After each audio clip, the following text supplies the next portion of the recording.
शुरू करते हैं मेरे फंडामेंटल एनालिसिस के कोर्स की डिटेल्स। आप लोग सब पूछते रहते हो कि मैं फंडामेंटल एनालिसिस में आप लोगों को क्या सिखाती हूँ। देखो, अगर किसी भी स्टॉक को चूज करना है, चाहे वो लॉन्ग टर्म करना है चाहे वो शॉर्ट टर्म करना है, आपका 80% डिसीजन लाए करना चाहिए फंडामेंटल एनालिसिस पे। फंडामेंटल एनालिसिस बेस्ड आपका कोई भी ट्रेड आपको लॉस नहीं कराएगा, ये मेरी गारंटी है। अगर आपने फंडामेंटली गुड कंपनी में परचेजिंग की है ना, तो वहाँ ज़्यादा से ज़्यादा ये हो सकता है कि स्टॉक चले ना, लेकिन आपको लॉस नहीं कराएगा। लेकिन अगर आपने फंडामेंटली पुअर कंपनी में कुछ टेक्निकल आपने अगर एंट्री कर ली, तो उसकी कोई गारंटी नहीं कि वो जो ट्रेड है वो आपका सक्सेसफुल रहेगा। वो आपको 40-50% के क्रैश पे भी लेके आ सकता है।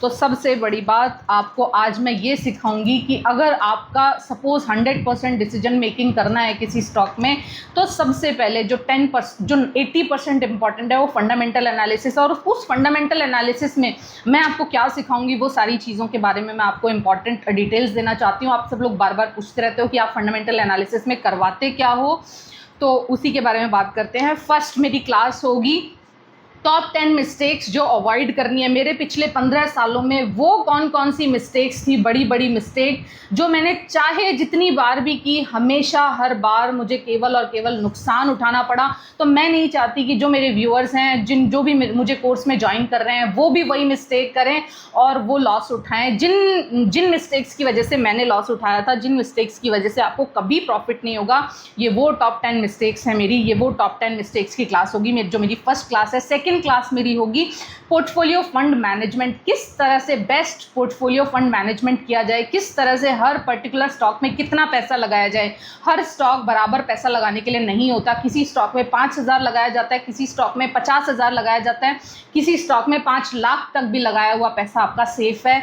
किस कैटेगरी का स्टॉक है, किस तरह का फंडामेंटल है, किस तरह से आपको फंड एलोकेट करना है, क्या वो प्रॉपर रेशियो होना चाहिए जिसमें लगाया हुआ पैसा आपको हमेशा 15% प्लस का CAGR देगा। और अगर आपने इस अलोकेशन को डिस्टर्ब करने की कोशिश की, अगर आपने ऊपर नीचे इन स्टॉक्स में अगर आपने ख़राब तरीके से फंड अलोकेट किया, तो डेफिनेटली आपको प्रॉफिट की बजाय या तो लॉस होगा, या आपको जो 15% का CAGR रिटर्न है वो नहीं मिल पाएगा।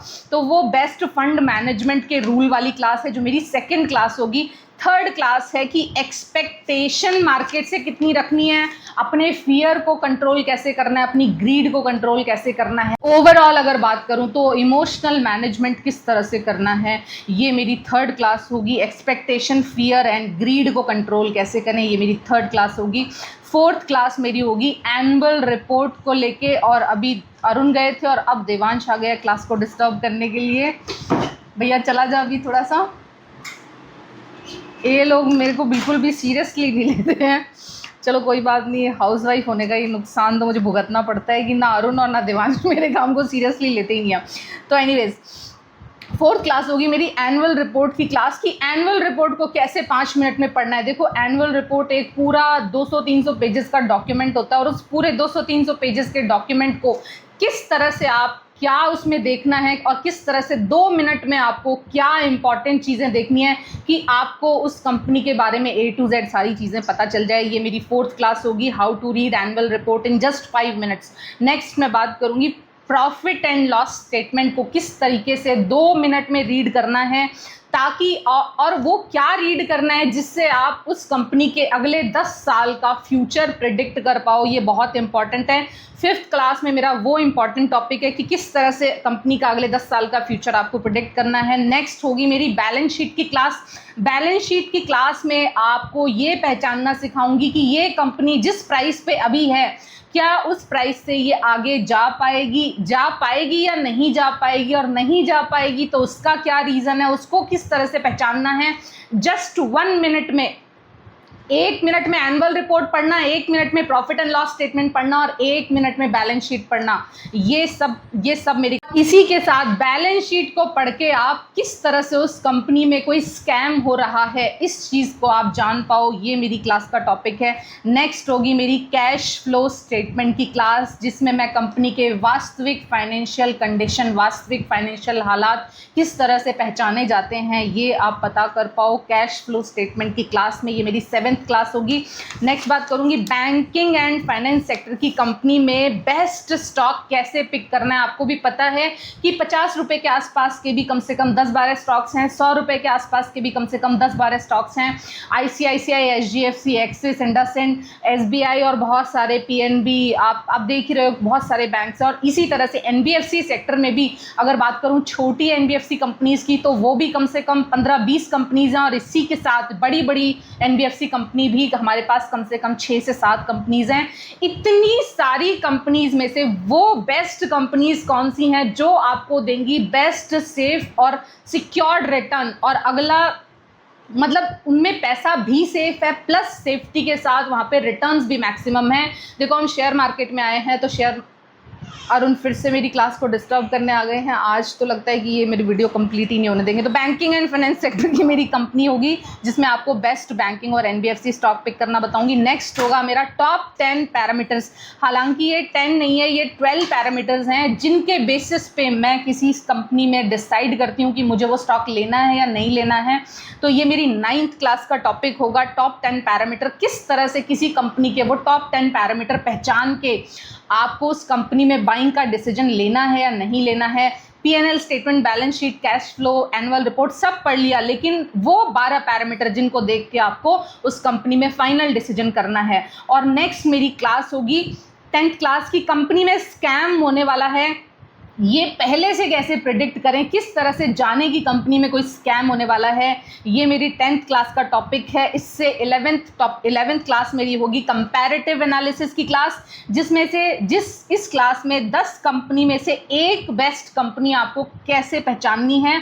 मतलब अगर आपके सामने मैंने 10 गुड कंपनीज रख दी, अब 10 की 10 तो हम ले नहीं सकते, उन 10 की 10 कंपनीज में से वो बेस्ट एक कंपनी कौन सी है जो उन बाकी के 10 कंपनीज में से अपने पीयर ग्रुप में से सबसे बेस्ट रिटर्न देगी। देखो क्या होता है ना, जब भी बुल मार्केट होता है ना, तो बुल मार्केट के वक्त मेरे मेंटोर के शब्दों में गधे भी चलते हैं और घोड़े भी चलते हैं। मतलब आप मान के चलो हर कंपनी चलेगी, कोई कंपनी 5% चलेगी, कोई 50% चलेगी, कोई 100% का रिटर्न देगी, लेकिन आपको कैसे पहचानना है, आप कैसे जानोगे कि वो कंपनी कितना चलेगी, वो कंपनी 5% चलेगी, 50 चलेगी कि 100% चलने वाली कंपनी है। तो ये हमें पता चलेगा हमारी कंपैरेटिव एनालिसिस की क्लास में। मतलब गुड कंपनीज में से बेस्ट कंपनी कैसे पहचानना है, कंपैरेटिव एनालिसिस क्लास होगी। और इसी के साथ जो मेरी लास्ट क्लास है वो न्यूज़पेपर सोर्सेज, न्यूज़ किस तरह से देखनी है। वैसे तो हालांकि मेरा न्यूज़ से रिलेटेड सेक्शन भी बहुत मददगार होगा इसमें, लेकिन फिर भी न्यूज़ को प्रिडिक्ट कैसे किया जाता है कि अगले 3 महीने बाद या अगले 6 महीने बाद कौन सी न्यूज़ हेडलाइंस बनेगी, मैं जनरली कर लिया करती हूँ। तो वो करने के पीछे मैं आखिर क्या देखती हूँ, क्या रीज़न है, मेरे 15 साल में मैंने ऐसा क्या सीखा है जिसकी वजह से आज से आने वाले 6 महीने बाद या 3 महीने बाद मैं किसी सेक्टर या किसी कंपनी में कोई पर्टिकुलर न्यूज़ प्रेडिक्ट कर पाती हूँ। तो ये मेरी न्यूज़पेपर एनालिसिस की क्लास कि न्यूज़पेपर को किन नज़रों से पढ़ाया जाना चाहिए, किन नज़रों से देखा जाना चाहिए, ये मेरी होगी 12th क्लास। तो ये इम्पॉर्टेंट क्लासेस हैं मेरी।